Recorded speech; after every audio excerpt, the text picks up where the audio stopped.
Un millésime qui m'a marqué, c'est 2003. Déjà, c'est parce que c'est l'année glorieuse de la naissance de mon fils unique, enfin fils, enfant. Et surtout, c'est donc je l'ai observé. Tout le monde le connaît, 2003, ce fameux millésime de la canicule. Tu sais, les anciens parlaient de 76, de la sécheresse. Nous, on a eu 2003. Et donc, Il y a eu 47 aussi. donc, en tant que dégustateur, je suis arrivé dans des régions où j'ai commencé à goûter beaucoup les vins en primeur à cette période, mars, avril, mai. Et c'est la première année où j'ai vraiment défini un marqueur de la viticulture bio et biodynamique.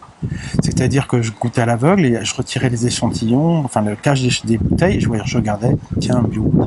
Il y avait une fraîcheur dans ces vins, il y avait une acidité qui avait été maintenue, bien supérieure à la moyenne. Le millésime avait écrasé, à peu près grillé beaucoup, et je parle des historiques bio, hein, des vignes qui étaient vraiment travaillées depuis longtemps, des vignes travaillées, c'était vraiment marquant. Et là, j'ai commencé à croire à quelque chose. Enfin, à croire au sens où je me disais, ils se trompent pas.